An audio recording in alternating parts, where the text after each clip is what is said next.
Hola! Welcome to a new episode of Let's Talk Taíno. I'm Priscilla Colon, co-founder and creative here at Taíno, where our mission is to promote the Taíno language and culture. So over the last few weeks, we have been talking about Taíno question words. If you have missed any of those episodes, please check them out below. I've left them in the description of this video. Today we continue with ida, the question word that means how. Now, I know that you use this every day in your native language, but why don't we review the exact way in which we use this word so that we understand how we should use it in Taíno? So the question word how can be used in a variety of settings. You can use it to ask about a state or condition of something. For example, how are you? Asks you about your state or your condition, how you're feeling. You can also use how to ask about the manner or the way that you do something, a process. For example, how do you cook rice? Asks about the process of cooking rice. So let's take a look at these same examples, but in Taíno. So when asking about a state or condition, I can say, Ida bukto ka? How are you? When asking about the manner or the way that you do something, I can say, Ida bukare ka arroz? How do you cook rice? Now let's take a look at some pictures, and we're going to use the word ida, how, to ask and answer questions about them. You know the drill. I'm sure you'll be able to do it along with me. So let's get started. Let's take a look at this first picture. Imagine you're seeing your friend again after a long time. You may ask, Ida bukto ka? How are you? And how would you answer the question to say that you are happy? We've learned this before. Dakto ka, Charlie? I am happy. See, that was super simple. Let's try the next example. Imagine that you order coffee and somebody asks you, how is the coffee? How would you ask that question? Correct. Ida cafe toka? How is the coffee?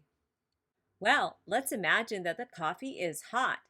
How would you say that in Taíno? Correct. You can say, Café toca ayula. The coffee is hot.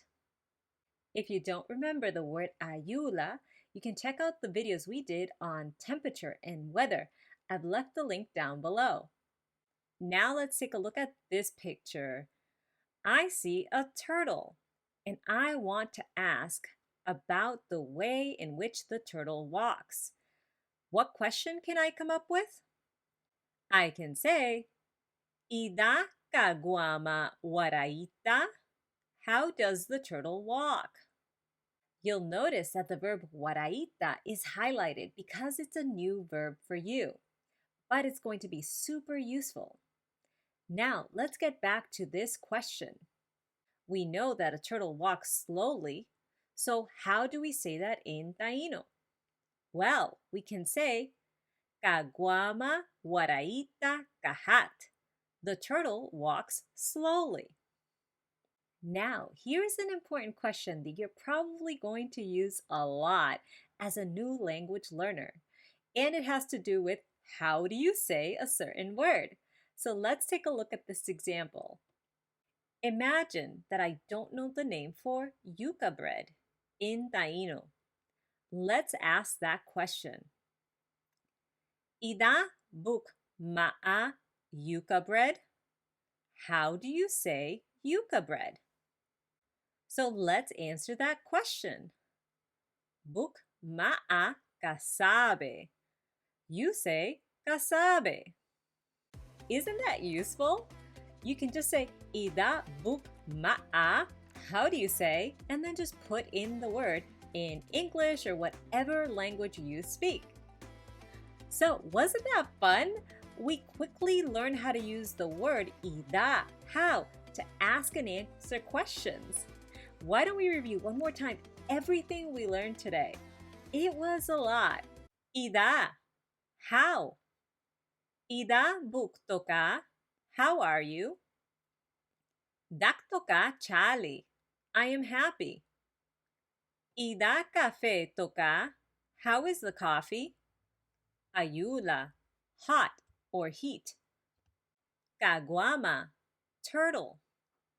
Waraita. To walk. Kahat.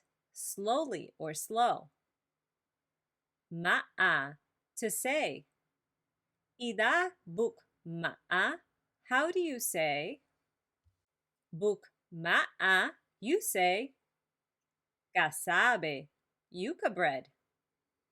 Thank you again for joining me here today. It's truly an honor for me to share these lessons, everything I'm learning along with you, because I know together we can bring back Taíno.